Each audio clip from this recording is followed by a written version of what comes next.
Te damos gloria, Señor.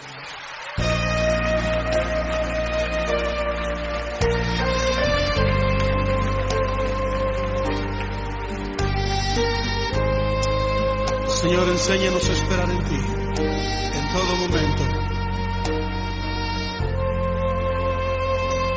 Esperar en ti, difícil sé que es. Mi mente dice no es posible. Un tiempo con Dios para meditar todo el día. Principal propósito del libro de Job. Y leemos en Job capítulo 13, versículo 15. Y dice la palabra de Dios: He aquí, aunque él me matare, en él esperaré. No obstante, defenderé delante de él mis caminos. Un versículo escrito y hablado por Job sin revelación. Recordemos que del capítulo 1 al capítulo 2, versículo 10, habla de la destrucción de todo el mal que le viene a Job.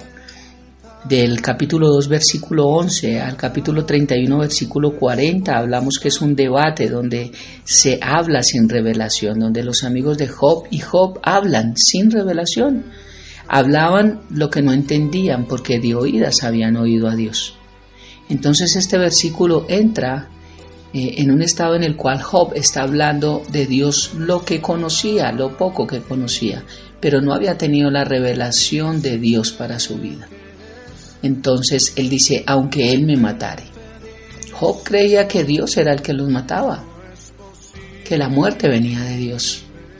Porque, repito, como dije en algún devocional, se tenía la creencia de un Dios monista, donde de Dios venía la vida y la muerte. Entonces todo lo bueno y lo malo venía de un solo ser, y el mal venía cuando yo pecaba, y el bien venía cuando yo no hacía las cosas bien. Y en parte es razón y en parte no, porque la muerte es causal como paga del pecado. Pero sabemos que Cristo vino a darnos una solución por ello.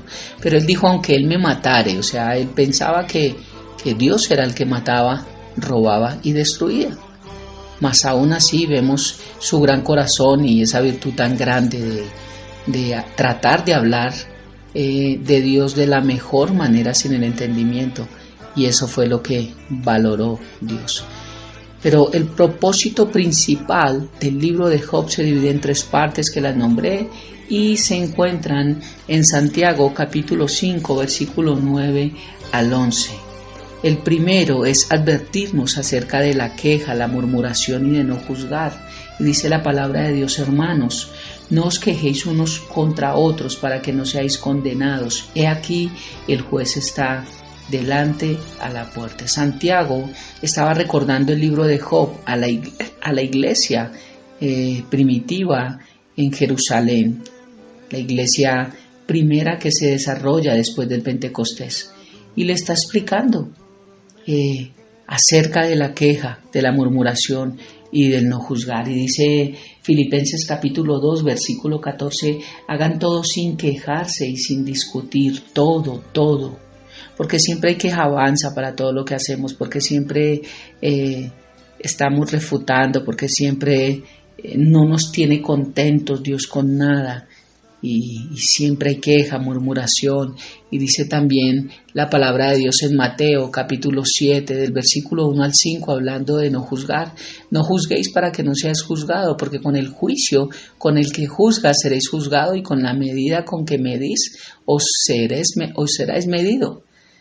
Dios habla enfáticamente bajo el nuevo pacto de la queja, la murmuración y de no juzgar. Esto fue lo que hicieron los amigos de Job, y Job también sin querer, él no se quejó, él no murmuró y él no juzgó. Esa fue la diferencia de Job, pero él sí habló lo que no entendía. Entonces Dios muestra el propósito en el libro de Job del problema que trae la murmuración, la queja y el juzgar a los demás. Pero el segundo propósito, el propósito principal dividido en 3 enfoques, el segundo enfoque es revelarnos el valor de la paciencia. Y dice el versículo 10 de Santiago 5, hermanos míos, tomad como ejemplo de aflicción y de paciencia a los profetas que hablaron en nombre del Señor. Aquí está hablando de Job y muchos profetas más que también tuvieron mucha paciencia. Dice, tomen como ejemplo la paciencia, y es una virtud o es un don o es una gracia que nos falta a muchos. Ser pacientes sí que cuesta esperar. Salmos capítulo 40, versículo 1 dice, pacientemente esperé a Jehová y se inclinó a mí y oyó mi clamor, lo decía el rey David a Dios. Cuando estamos en comunión con nuestro Padre Celestial llegamos a conocerlo y aprendemos a esperar pacientemente en Él, pero la paciencia viene producto de tener comunión con Dios. Cuando no hay comunión con Dios, por eso tener paciencia es muy difícil, porque empezamos a entender que siempre Dios tiene lo mejor para nosotros. La paciencia es una virtud grande, inmensa. También es una forma en la que el Señor nos da, nos muestra sus bendiciones para con nosotros. Es increíble ver cómo la naturaleza espera pacientemente a que la lluvia y el rocío caigan sobre ellos. De esta misma manera, nosotros deberíamos esperar a Dios para poder ver sus bendiciones sobre nosotros.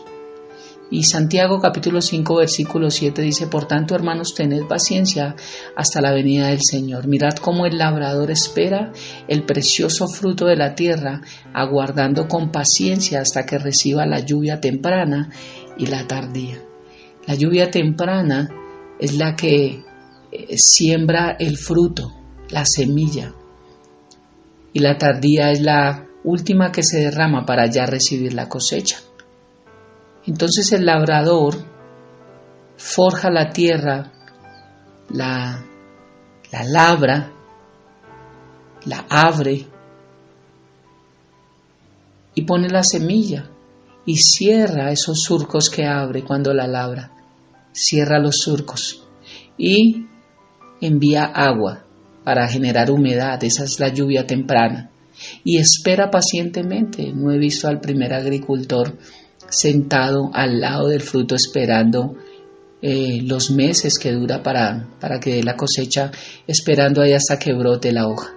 No, ellos saben que hay un tiempo y en su tiempo empiezan a revisar la cosecha. Igual deberíamos ser nosotros, porque este ejemplo natural Dios nos lo muestra para darnos un principio espiritual. Es un simbolismo para nuestra vida, de cómo esperar pacientemente en Dios vale la pena, porque siempre habrá fruto. Dará fruto a su tiempo, lo dará, porque Dios lo dijo. Esperar en Dios fue una característica especial de Job, también de nuestro Señor Jesucristo. La impaciencia no es un buen, no es el sinónimo de un buen corazón. Esperar en Dios, qué difícil es. Qué difícil es esperar, porque hoy en día estamos acostumbrados al microondas, a la internet. Recuerdo o viene a mi mente en este momento cuando hace años teníamos que pararnos a cambiar el canal del televisor y tocaba girar la perilla mucho para poder sintonizar el dial de cualquier canal que hubiese, y me acuerdo que había muy pocos canales, pero hoy en día son cientos de canales y en un minuto alcanzas a cambiar cantidad de canales con un control sin moverte de tu cama, porque la ciencia ha aumentado y Dios lo dijo. Ya no hay paciencia, ya todo es avanzado y en un minuto tienes la comida hirviendo. ¿Cuánto te costaba o nos costaba a veces 10 minutos calentarla en un fogón? Eso es a lo que el mundo nos ha llevado, a ser impacientes, a querer todo ya, a no tener procesos. a no vivir procesos en nuestra vida, el número 7, sino a todo tenerlo tipo microondas. Ese es el segundo enfoque, pero terminemos con el tercer enfoque que da el principal propósito del libro de Job, que es mostrar la compasión y la misericordia de Dios. Estas dos envuelven el amor de Dios. Mostrar la compasión y la misericordia de Dios, y dice Santiago capítulo 5, versículo 11, he aquí tenemos por bienaventurados a los que sufren. ¿Habéis oído de la paciencia de Job? ¿Y habéis visto el fin del Señor? Que el Señor es muy misericordioso y compasivo. Santiago le recuerda a la iglesia en estos 3 versículos todo el principal propósito del libro de Job en 3 enfoques.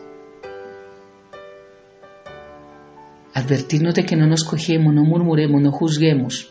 2, revelarnos el valor de la paciencia. Y 3, mostrarnos también el valor de la misericordia de Dios, que es inmensa en gran manera.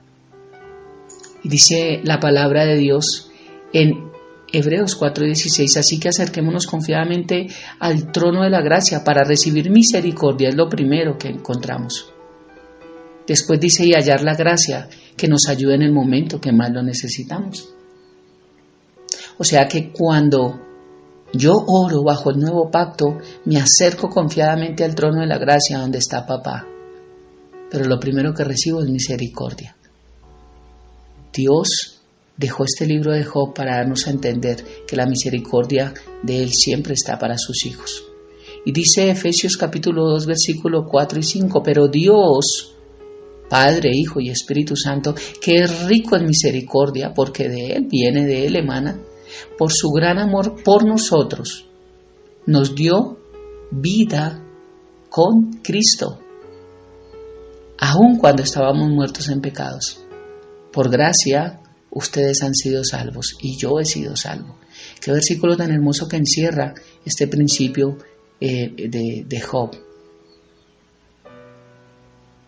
Dios, que es rico en misericordia, Él es el que tiene toda la misericordia. Por eso dice que nuevas son sus misericordias cada mañana. Por su gran amor por nosotros. Si alguien nos ama grandemente es Dios. Y nos ha dado vida aún con Cristo. Cuando estábamos muertos, cuando no merecíamos nada. Cuando la paga de nuestro pecado era solamente muerte, Dios nos da vida. Por eso Dios no viene a matar, a hurtar ni a destruir. Él vino a darnos vida cuando estábamos muertos en nuestros delitos y pecados. Qué gran resumen del libro de Job. Propósito principal en 3 enfoques. Oremos. Padre hermoso, te damos muchas gracias, muchas gracias, Dios, por enseñarnos que tu palabra tiene más de lo que nosotros creemos, que cuando la escudriñamos completamente nos damos cuenta que realmente hay muchas perlas, hay mucho valor en lo que tú dejaste en esta escritura. Y dice tu palabra que toda la escritura, toda es inspirada por ti y útil para enseñar, redarguir, corregir e instruir. Y sí que es cierto, lo estamos viendo, porque muchos tal vez dijimos, ¿de qué nos sirve el libro de Job si nos está mostrando un principio duro? Pero cuando lo estudiamos perfectamente nos damos cuenta que sí que nos enseñas, nos redarguyes, nos corriges y nos instruyes. Sí que lo sabes hacer con tu palabra, Dios. Gracias, mil gracias, mi Señor. Porque cada vez tenemos más revelación y cada vez nos acercamos más a tu corazón. Precioso y amado Jesús, hoy entramos al trono de la gracia gracias a ti, pudimos entrar a papá gracias a ti, porque toda buena dádiva viene del cielo, del Padre, pero gracias a ti, Jesús, que eres el camino, el único camino, el único mediador, el único que murió en la cruz, el único en el cual todo nombre se doblará, toda rodilla, el único nombre dado a los hombres bajo el cielo, por el cual hay salvación, dice la palabra en Hechos. Y también gracias a ti, Espíritu Santo, que tienes el poder de levantarnos cada mañana. Te amamos, te bendecimos y dejamos este tiempo en tus preciosas manos. Amén y amén. Un bendecido y hermoso día para todos. pacientemente, aunque la duda me atormente. Yo no confío con la mente, lo hago con el corazón y esperaré en la tormenta, aunque tardare tu respuesta, yo confiaré en tu providencia.